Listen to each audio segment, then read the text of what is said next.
جبل مرجاجو لقلعة سانتا كروز الأعلى، وهي مطلة. كاين قلعة سانتا كروز وكاين منا كي تعاود تطلع بون الفوق كاين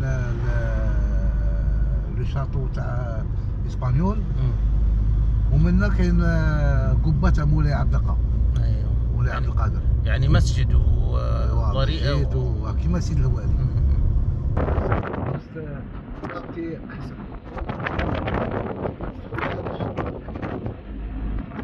فهمتك بس كذا.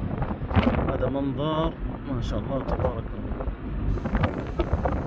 إلى حصن سانتا كروز للأسبانيين. ونطلع للقمة في الأعلى.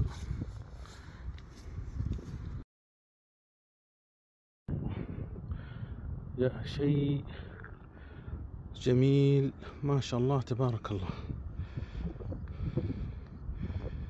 نحن عند قلعة سانتا كروز الإسبانية، ولكن المنظر تكشف وهران كاملة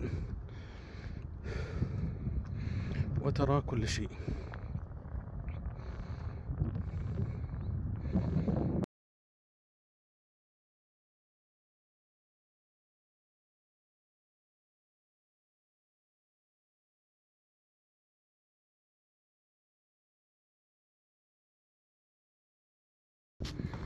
حاميات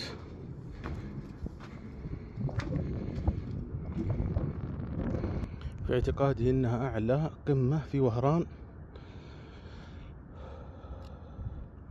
وانا على سطح سانتا كروز.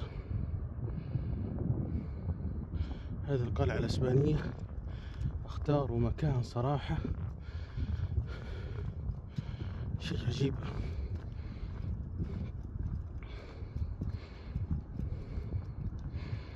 جت تلفريق في الأعلى هناك يوصلك من وسط البلد إلى أعلى القمة من محطة نصر.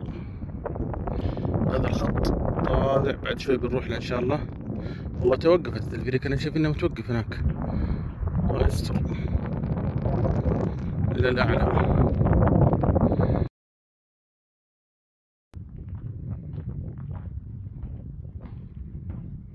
خارج من القلعة سانتا كروز.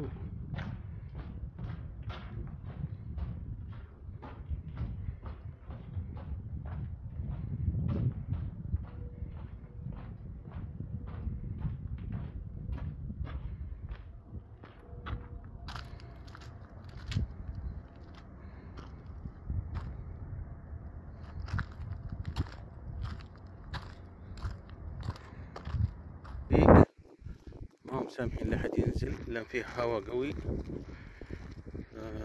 هذا يسبب المشكلة اليوم صراحة. يعني يوم مشي اليوم، وتاكسي ما في تاكسي يجي لهنا عشان تطلع على القمة هذه.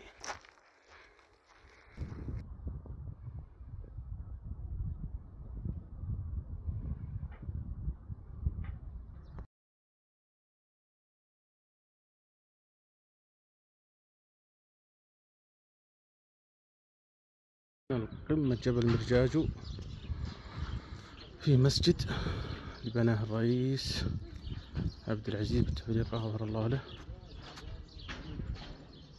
هذا مسجد رباط الطلبة. هنا ضريح موجود.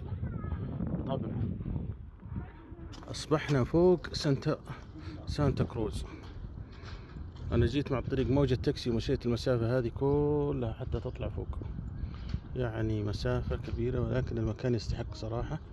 طبعا هذا التلفريك، يوجد تلفريك يعني اللي بيأتي بالتلفريك. أنا حاولت الصباح ولكن مغلق عشان الهواء، بيختصر لك مسافة وبيريحك.